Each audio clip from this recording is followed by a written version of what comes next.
अस्सलामुअलैकुम। हमारे YouTube channel पर एक बार फिर से आप सबको खुश आमदीद। उम्मीद है आप सब लोग ठीक होंगे, हैरोफियत के साथ होंगे।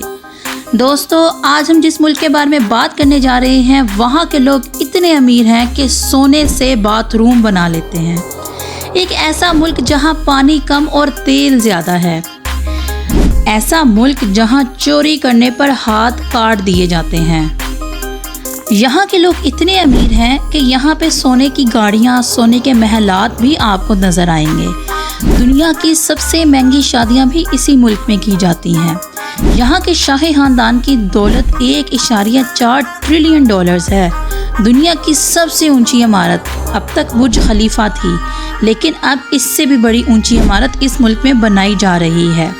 एक ऐसा मुल्क जहाँ हर मुसलमान दिलो जान से जाने का ख्वाहिशमंद होता है। दोस्तों, अगर आप ब्रिलियंट माइंड हैं तो आपके लिए खुशखबरी है कि ये मुल्क आपको फ्री शहरियत भी देने जा रहा है। हम बात करने जा रहे हैं एक ऐसे मुल्क की जहां साइंस फिक्शन मूवीज़ की तरह दिखने वाला शहर भी बनाया जा रहा है। इसकी तफसील आपको आगे जाकर वीडियो में बताऊंगी। दोस्तों, हम बात करने जा रहे हैं एक ऐसे मुल्क के बारे में जिसमें काम करने वाले ज़्यादातर गैर मुल्की हैं। जी हाँ दोस्तों, हम बात कर रहे हैं सऊदीया अरब की। सऊदीया का पूरा नाम किंगडम ऑफ सऊदी अरेबिया है। इस मुल्क की कुल आबादी 2 करोड़ 75 लाख के करीब है, जो आबादी के लिहाज से दुनिया के 40वें नंबर पर आता है।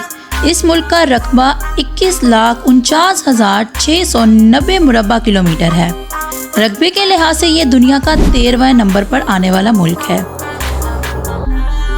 सऊदी अरब का जब जिक्र हो, सबसे पहले जो दिमाग में आता है वो है बैतुल मुक़द्दस, जहाँ खाना काबा और नबी पाक का शहर मदीना शरीफ, जहाँ पूरी दुनिया से लाखों करोड़ों की तादाद में मुसलमान बड़ी तादाद में उम्रा करने और हज करने के लिए तशरीफ़ लाते हैं। दुनिया के हर मुसलमान की ख्वाहिश होती है कि वो मक्का और मदीना तशरीफ़ लेकर जाए। दोनों जगह ऐसी हैं जहाँ आप जितनी बार जाएंगे आपका दिल नहीं भरेगा। सऊदी अरब का ज़्यादातर इलाका पहाड़ों और सहरा पर मुश्तमिल है। यहाँ की ज़ुबान अरबी है, लेकिन अक्सर लोग यहाँ उर्दू, हिंदी, बंगाली ज़ुबान भी बोलते आपको दिखाई देंगे। मक्का क्लॉक टावर। मक्का शरीफ हरम के बिल्कुल सामने क्लॉक टावर है। ये बहुत ख़ास है क्योंकि यहाँ से आने वाली तमाम कमाई हरम शरीफ पर खर्च की जाती है। ये टावर बहुत ऊंचा है और दूर से नज़र आने लग जाता है। इसकी ऊंचाई 601 मीटर है। इसके अंदर 120 फ्लोर हैं। इसके अंदर शॉपिंग मॉल्स, होटल्स भी मौजूद हैं। नबी करीम सल्लल्लाहु अलैहि वसल्लम की पैदाइश की जगह भी मक्का मुकरमा में मौजूद है। सफ़ा मरवा से बाहर की तरफ आए तो सामने एक अहाते में ये मुकाम मौजूद है जहाँ सरकारे दो जहाँ हज़रत मोहम्मद सल्लल्लाहु अलैहि वसल्लम की पैदाइश हुई थी। खलीफा हारून रशीद की वालदा ने पहले यहाँ पर मस्जिद बनवाई थी। अब यहाँ पर लाइब्रेरी है। इसका नाम मकतब मक्कातुल मुकरमा है। मस्जिद आयशा, ये मक्का मुकरमा से 7.5 किलोमीटर दूर है और ये वो मुकाम है जहाँ नबी अकरम सल्लल्लाहु अलैहि वसल्लम ने हज़रत आयशा को एहराम बांधने की इजाज़त दी थी। बहुत से ज़ायरीन यहाँ से हज और उम्रा के लिए एहराम बांधते हैं। ये मस्जिद 24 घंटे खुली रहती है। यहाँ वुज़ू और गुस्ल करने और एहराम बांधने की सहूलियात मौजूद हैं। अब बात कर लेते हैं सऊदी अरब के एक और अहम शहर मदीना मुनव्वरा की, जहाँ सरकारे दो जहाँ सरवर कौनैन हज़रत मोहम्मद सल्लल्लाहु अलैहि वसल्लम का रोज़ा मुबारक मौजूद है। यहाँ 7 लाख से ज़्यादा लोग बैक वक्त नमाज अदा कर सकते हैं। यहाँ पर पूरी दुनिया से मुसलमान रोज़ा रसूल सल्लल्लाहु अलैहि वसल्लम की ज़ियारत के लिए तशरीफ़ लाते हैं। ये दुनिया की दूसरी सबसे बड़ी मस्जिद है। मस्जिद नबवी के मौजूदा दौर में 41 दरवाजे हैं। इनमें से हर दरवाज़ा एक मखसूस नाम से जाना जाता है। बाज़ दरवाजे इस्लामी तारीख की अहम शख्सियात के नाम पर हैं, जैसे कि बाबे जिब्रील, बाबुस्सलाम, बाबुल बक्की, बाबुल निसा, बाबे बदर, बाबे अब्दुल अजीज़ वगैरह इनमें शामिल हैं। जन्नतुल बकी मस्जिद नबवी के बिल्कुल साथ वाक़िया है। यहाँ बहुत से अजीम तरीन शख्सियात की कब्रें मौजूद हैं। हज़रत फ़ातिमा और हज़रत हसन रज़ी अल्लाह ताला अन्हा की कब्रें भी जन्नतुल बकी में मौजूद हैं। मदीना मुनव्वरा में जन्नत का पहाड़ भी मौजूद है जिसको ओहद कहा जाता है। जंग ओहद भी इसी पहाड़ के दामन में हुई थी और हजरत अमीर हमजा की कब्र भी यहाँ मौजूद है। अब बात कर लेते हैं सऊदीया के सबसे बड़े शहर रियाद की। ये इस मुल्क का दारुल हुकूमत है। ये शहर तारीखी, इक्तिसादी और सियासी लिहाज से बहुत अहमियत रखता है। इस शहर में जदीद इमारतें, शॉपिंग मॉल्स और रेस्टोरेंट्स भी मौजूद हैं जो रियाद को एक आलमी लिहाज का शहर बनाते हैं। बादशाह का महल भी इसी शहर में वाक़या है। दोस्तों, अब बात करते हैं सऊदीया के एक और अहम शहर की, जद्दा की। ये सऊदीया का दूसरा बड़ा शहर है। बहरे अहमर के किनारे वाक़या है। एक अहम तजारती मरकज़ है। जद्दा का किंग अब्दुल अजीज़ एयरपोर्ट हज और उम्रा के लिए अहम गेटवे है। लाखों ज़ायरीन यहाँ से मक्का और मदीना के लिए जाते हैं। सऊदी अरब में कोई भी सियासी जमात मौजूद नहीं है। यहाँ पर बादशाही निज़ाम राइज है। सऊदीया के शाही ख़ानदान की बात कर ली जाए तो इसमें हज़ारों लोग शामिल हैं। सऊदीया के शाही ख़ानदान जो अल सऊद ख़ानदान कहलाता है, तकरीबन 15,000 से ज़्यादा लोग इसमें शामिल हैं, लेकिन इनमें से चंद लोग ही हुकूमत और रियासत के अहम ओहदों पर फाइज हैं। सऊदी अरब के मौजूदा बादशाह का नाम सलमान बिन अब्दुल अजीज़ अल सऊद है। सऊदीया के क्राउन प्रिंस का नाम मोहम्मद बिन सलमान है। इन्हें अक्सर MBS के नाम से भी जाना जाता है। मोहम्मद बिन सलमान सऊदी अरब का वज़ीर आज़म के ओहदे पर फाइज हैं। मोहम्मद बिन सलमान इस वक्त सऊदी अरब के सबसे ताकतवर शख्स हैं। मोहम्मद बिन सलमान को 2015 में क्राउन प्रिंस बनाया गया जब इनकी उम्र सिर्फ 30 साल थी। इस तरह ये सऊदी अरब के सबसे कम उम्र क्राउन प्रिंस बन गए। सऊदी वली अहद ने 2017 में एक बड़ी एंटी करप्शन कैंपेन शुरू की जिसमें बहुत अहम बिजनेसमैन और शाही खानदान के लोगों को गिरफ्तार किया गया और उनकी तकरीबन 80% दौलत भी जब्त कर ली गई।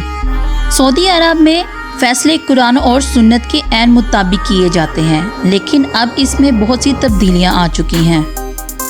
मोहम्मद बिन सलमान ने बहुत से सोशल रिफॉर्म्स इंट्रोड्यूस किए हैं, जिनमें 2018 में सऊदी औरतों को गाड़ी चलाने की इजाज़त देना, सिनेमा थिएटर्स को खोलना और अब औरतें ना सिर्फ वहाँ पर टैक्सी चला सकती हैं, गाड़ी चला सकती हैं, बल्कि अपनी मर्ज़ी से घर से बाहर भी जा सकती हैं और अगर उनको हॉस्पिटल जाना हो या मार्केट से कुछ लेने जाना हो तो वो अकेली जा सकती हैं। इसके अलावा सऊदी अरब जाने के लिए उम्रा हज करने के लिए आपको किसी महरम की ज़रूरत होती थी, लेकिन अब इसकी पाबंदी को ख़त्म कर दिया गया है।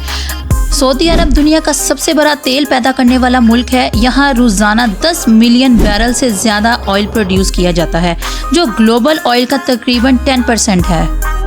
सऊदीया की आर्मको कंपनी दुनिया की सबसे बड़ी और मुनाफा बख्श कंपनी है। ये कंपनी मुल्क के ऑयल फील्ड्स का इंतज़ाम करती है, ऑयल प्रोडक्शन से लेकर ऑयल एक्सपोर्टेशन का जिम्मा लेती है। विजन 2030 के तहत सऊदी अरब अपनी इकॉनमी को डिवर्सिफाई करने और ऑयल की डिपेंडेंसी को कम करने की कोशिश कर रहा है। ये इकदाम energy sources, entertainment, tourism, non oil industry को प्रमोट करने के लिए किए जा रहे हैं, क्योंकि ऑयल इंडस्ट्री इस वक्त मुल्क की इकॉनमी की बैकबोन है। ऑयल की एक्सपोर्ट से आने वाले रेवेन्यू सऊदी हुकूमत के बजट का बड़ा हिस्सा है। वक्त के साथ साथ तेल में कमी आ रही है, इसलिए अब दूसरे सेक्टर्स पर भी फोकस किया जा रहा है। मोहम्मद बिन सलमान ने विजन 2030 के तहत न्योम सिटी, जो कि एक फ्यूचरिस्टिक सिटी होगी, एक ऐसे शहर के क़याम के मंसूबे का ऐलान किया है।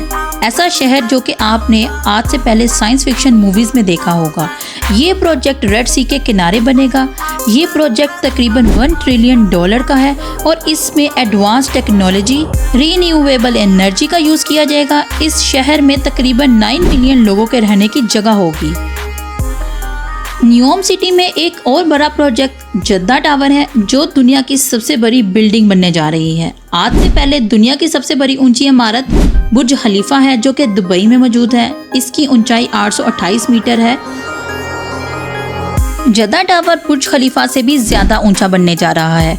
इसकी ऊंचाई तकरीबन 100 मीटर यानी 1 किलोमीटर से ज़्यादा होगी। इसमें तकरीबन 167 फ्लोर होंगे।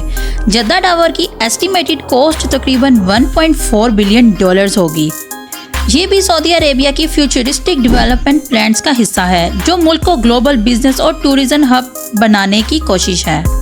ये टावर इंजीनियरिंग और आर्किटेक्ट के मैदान में माइलस्टोन होगा। یہ شہر ایک لائن میں بننے جا رہا ہے. اسے دل لائن پروجیکٹ کہتے ہیں. اس کو 3 لیئرز میں بنایا جائے گا. جہاں روڈز نہیں ہوں گی گاڑیوں کے لیے، یہاں واکنگ ڈسٹینس پر ہر چیز کا ایکسیس آپ کو ملے گا. کلائمیٹ کنٹرول بھی یہاں کیا جائے گا. اگر باہر بہت گرمی بھی ہوگی تو یہاں پر ماحول خوشگوار ہوگا. یہاں پر اونچی اونچی شیشے کی دونوں طرف میں دیواریں ہوں گی اور یہ شہر ایک لائن میں بننے والا ہے. دوستو، بظاہر تو یہ سب بہت انٹرسٹنگ لگ رہا ہے، لیکن اس پروجیکٹ کو تیار کرنے کے لیے بہت سی مشکلات کا سامنا سعودی گورنمنٹ کو کرنا پڑ رہا ہے. جیسا کہ پہلے یہ دل لائن نامی شہر 170 کلومیٹر تک بنایا جانا تھا، لیکن اب اس رقبے کو کم کر کے 40 کلومیٹر تک چھوٹا کر دیا گیا ہے. یہاں کے لوگ بہت ہی سخت مزاج ہوتے ہیں. یہاں جانے سے پہلے کچھ بیسک عربی کے الفاظ جو کہ کھانے پینے اور ہوٹل سے متعلق اور سیکھ کر جائیے گا، تاکہ آپ کو وہاں جا کر لینگویج ایشو کا سامنا نہ کرنا پڑے. سعودی عرب میں چوری کی سزا کے طور پر ہاتھ کاٹ دیے جاتے ہیں. یہاں کے رولز اینڈ ریگولیشن بہت زیادہ اسٹرکٹ ہیں. سعودی عرب کے شاہی خاندان کے افراد بہت ہی زیادہ شاہ خرچ ہوتے ہیں. ان کے محلوں میں سونے کے باتھ روم، سونے کے دروازے، حتیٰ کہ برتن بھی سونے کے ہوتے ہیں. ان کا لائف سٹائل بہت ہی شاہانہ ہوتا ہے. سونے کی گاڑیاں، دنیا کی سب سے مہنگی گاڑیاں اور یارڈ بھی ان کے پاس موجود ہیں. ملک سے باہر بھی شاہی خاندان کی بہت سی جائیدادیں موجود ہیں. 1 سعودی ریال پاکستانی 74 روپے اور انڈین 22 روپے کے برابر ہوتا ہے. سعودی عرب بہت بڑا اکنامک ہب ہونے کی وجہ سے یہاں پر کاروبار اور نوکریوں کے بھی بہت سے مواقع موجود ہیں. اگر آپ کو یہاں کاروبار کرنا ہے یا آپ نوکری کی تلاش میں ہیں تو اس حوالے سے آپ کو ہمارے دوسرے یوٹیوب چینل انیس وائس پر تفصیلی ویڈیوز مل جائیں گی، جو یقیناً آپ کے لیے بہت زیادہ مددگار ثابت ہوں گی. سعودی عرب کا ویزا آپ کو 40,000 سے 45,000 پاکستانی روپوں میں مل جاتا ہے، جس کی مدت 90 دن تک ہوتی ہے. سعودی عرب کے لوگ کھانے کے بہت شوقین ہوتے ہیں. ان کی مشہور ڈشوں میں کابسا، یہ ایک مسالے دار چاولوں کی ڈش ہے جو عموماً مٹن، چکن یا بیف کے ساتھ پکائی جاتی ہے. سبزیوں اور گریوی دار میوے کے ساتھ پیش کی جاتی ہے. دوسرے نمبر پر منڈی آتی ہے. یہ کابسا کی طرح ہی لیکن مختلف مسالوں کے ساتھ تیار کی جاتی ہے اور بعض اوقات اسے دھواں دار ذائقہ بھی دیا جاتا ہے. جریش، یہ پیسی ہوئی گندم اور گوشت کی ڈش ہوتی ہے جو عموماً مسالوں کے ساتھ پکائی جاتی ہے. حریص، یہ گندم اور گوشت کی ڈش جو ایک طرح کی پکی ہوئی کھچڑی کی طرح ہوتی ہے. شاورما، اگرچہ یہ مشرق وسطیٰ میں مقبول ہے لیکن سعودی عرب میں بھی شاورما بہت پسند کیا جاتا ہے. تو دوستو، یہ تھی میری آج کی انفارمیٹیو ویڈیو. امید ہے آپ لوگوں کو پسند آئی ہوگی. اس طرح کی مزید معلوماتی ویڈیو دیکھنے کے لیے میرے چینل کو سبسکرائب کرنا نہ بھولیے گا اور بیل آئیکن کو بھی پریس کر دیں تاکہ ہر آنے والی ویڈیو کا نوٹیفیکیشن آپ کو ملتا رہے. اس دعا کے ساتھ کہ اللہ تعالی ہم سب کو اپنے گھر کے حج اور عمرے کی توفیق عطا فرمائے. آمین ثم آمین. میری طرف سے آپ سب کو اللہ حافظ.